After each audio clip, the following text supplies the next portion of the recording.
नमस्कार. गेल्या 25 वर्षापासून शिक्षणाच्या क्षेत्रामध्ये मी काम करतो आहे. विद्यानिकेतन निवासी संस्कार केंद्र हे माझे वसतिगृह आहे. लातूरमध्ये चालणारा एक अभिनव असा हा प्रयोग आहे. मी स्वतः मुलांच्या सहवासात राहतो, मुलांकडे वैयक्तिक लक्ष देतो आणि मुलांचा शिक्षणाच्या बाबतीत कशा प्रकारे विकास होईल याचं चिंतन नेहमी करत असतो. मुलं प्रवेश देत असताना मुलगा आहे तसा मी घेतो. फक्त पालकांना छोटीशी त्याची एक परीक्षा घेतली जाते, ज्याला ॲबिलिटी टेस्ट म्हणतो आपण, की जी पात्रता परीक्षा त्याची कशी आहे.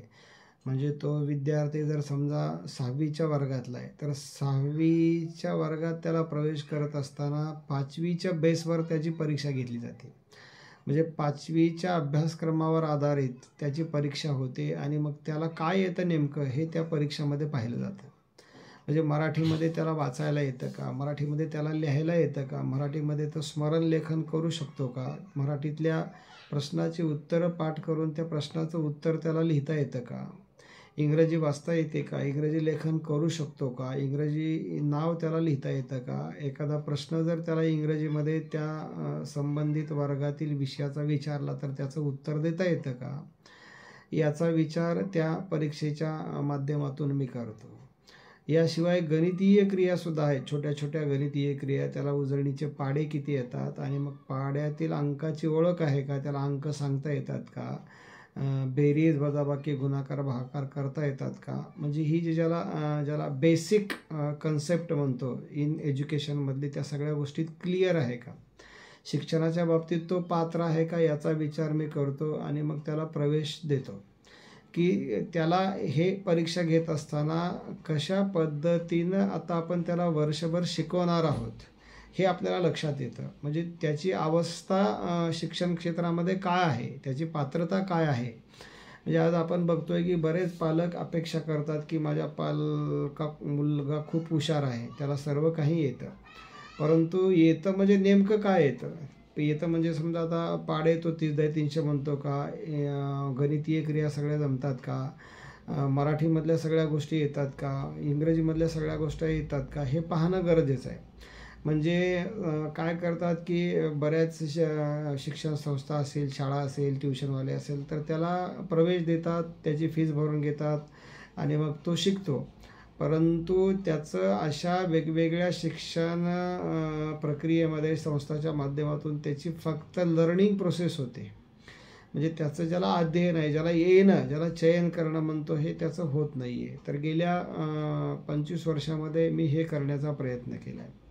आता जर उदाहरणादाखल जर द्यायचं असेल तर काही मुलं माझ्याकडे 9वीला येतात, त्या मुलांना वाचायला पण येत नाही आहे. म्हणजे मराठी वाचायला येत नाही, इंग्रजी वाचायला येत नाही आहे आणि ही मुलं 9वीला गेलेली असतात. म्हणजे आज आपण पाहतोय की शिक्षण पद्धतीमध्ये एकदा का मुलाचं नाव आपण वर्गात टाकलं की तो 10वीपर्यंत पास होणार नाही आहे. म्हणजे आत्ता 10वीला सुद्धा त्यांनी पासिंग एवढं सोपं केलं आहे की अगदी 20 मार्काचं प्रॅक्टिकलच्या माध्यमातून त्याला 20 मार्क तर अगदी सहज पडतात. फक्त त्याला बाकीच्या राहिलेल्या 80पैकी 15 मार्क घ्यायचे आहेत. तर त्या 15 मार्कापैकी 5 मार्काचं तर त्याच्यामध्ये वस्तुनिष्ठ प्रश्न म्हणजे रिकाम्या जागा, जोड्या जुळवा, व्याकरण वगैरे अशा काही माध्यमातून तो इकडून तिकडून 7 मार्क सहज मिळू शकतो. राहिले फक्त 7च. तर तो 7 मार्क अभ्यास करून वर्षभरातल्या म्हणजे ट्युशनमधून, अभ्यासाच्या माध्यमातून ह्या अध्ययन प्रोसेसमध्ये तो सहज शिकतो आणि पासिंगची जी प्रक्रिया आहे ती आता सहज आणि सुलभ करण्यात आलेली आहे. परंतु जेव्हा ह्या शिक्षण सिस्टीममध्ये, एज्युकेशन सिस्टीममध्ये जर त्याला टिकायचं असेल तर समजा तर त्याच्याकडं टॅलेंट असलं पाहिजे. टॅलेंट असेल तरच तो उद्याच्या ज्या वेगवेगळ्या स्पर्धा परीक्षा आहेत त्या स्पर्धा परीक्षेमध्ये टिकतो. किंवा जर त्यानं अभ्यास व्यवस्थित केला नाही, त्याची अशी वेगवेगळ्या विषयातली वेगवेगळी कौशल्य जर विकसित झाली नाही तर तो 12वी नंतर, 10वी नंतर मग ह्या शिक्षणाच्या प्रोसेसमधून, प्रक्रियेमधून बाहेर टाकला जातो. कारण त्याला काही येत नसतं. तो निमित्त मात्र त्यानं आत्तापर्यंत शिक्षण घेतलं असतं. बहुतांश विद्यार्थ्याच्या बाबतीत हे असं होतं. आणि म्हणून मी गेल्या 25 वर्षापासून हीच काळजी घेतो की बाबा त्या वर्षभरामध्ये त्याला काय देता येईल, त्याला कशा प्रकारे विकसित करता येईल, त्याला कशा प्रकारे घडवता येईल आणि या शिक्षणाच्या प्रवाहामध्ये त्याची आवड कशी निर्माण करता येईल. मग भले तो इंजिनियर होईल, डॉक्टर होईल, वकील होईल, शिक्षक होईल, एखादा तज्ज्ञ होईल, एखादा अधिकारी होईल, व्यापारी होईल, काही होईल, त्याच्या कौशल्यानुसार त्याच्या क्षमतेनुसार तो होईल, परंतु त्याला चांगल्या पद्धतीचं शिक्षण देणं. तर माझ्याकडं मागच्या वर्षी एक मुलगा 8वीला आला. तो 8वीला वर्षभर राहिला, परंतु त्याला 2 महिने झालं मराठी व्यवस्थित वाचता येत नव्हतं, इंग्रजी व्यवस्थित वाचता येत नव्हतं आणि पाढेच पाठ होत नव्हते. अक्षरशः मी वैतागून गेलो होतो की यार आता हा शिकेल की नाही, या शिक्षण प्रक्रियेमध्ये टिकेल की नाही. परंतु प्रयत्न करणंही मी सोडलं नाही.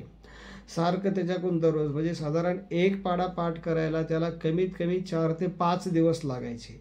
आणि मग त्याच्यावर न रागावता, त्याच्यावर न वैतागता, त्याला शिक्षा न करता प्रेमानं अंजारून गोंजारून, ये बाबा कर, तू केलं पाहिजे, कंटाळा न केला पाहिजे, मन लावून कर, तुला जसं जमतंय तसं कर, अशा प्रकारे त्याच्याकडून गेल्या वर्षभरामध्ये मेहनत करून घेतली.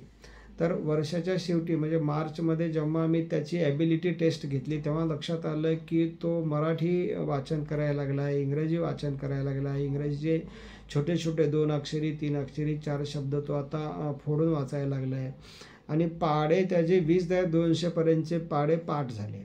आता हे काय आहे तर त्या शिक्षणाच्या माध्यमातून मी त्याला विकसित होण्यासाठी जे वेगवेगळे प्रयोग केले त्या प्रयोगाच्या माध्यमातून तो घडला. आणि वैतागून मी जर सोडून दिलो असतो आणि रागावला असतो तर त्याची जी शिक्षण प्रक्रिया आहे ती तिथं थांबली असते. त्याचं शिक्षण भलेही झालं असतं 10वीपर्यंत, परंतु ज्याला अंतरंग आणि बाह्यरंग ज्याला म्हणतो की बाबा बाह्यरंगानं तो 8वीला आहे पण त्याला काही येतच नाही आहे, हे जेव्हा आपण अंतरंगामध्ये खोलवर जातो तेव्हा त्याला लक्षात येतं. आणि जेव्हा मी त्याला घडवत असताना त्याच्या मुळाशी गेलो तेव्हा लक्षात आलं की अरे आत्तापासून त्याला जेव्हा शाळेमध्ये त्याचं नाव टाकलं आणि जेव्हा त्याची शिक्षणाला प्रारंभ झाला तेव्हापासून तो लक्ष देऊन या गोष्टी करतच नव्हता. म्हणजे ज्या शाळेमध्ये तो अगोदर शिकला त्या शाळेनं त्याला व्यवस्थित लक्ष दिलं नाही, ज्या ट्युशनमध्ये पालकांनी त्याला घातले त्या ट्युशनच्या सरांनी त्याच्याकडे व्यवस्थित लक्ष दिलं नाही आणि विशेष करून पालकांनी सुद्धा त्याच्याकडे दुर्लक्ष केलं आणि पालकांनी सुद्धा त्याला ओळखलं नाही, त्याला वाचलं नाही, त्याचं मूल्यांकन व्यवस्थित केलं नाही.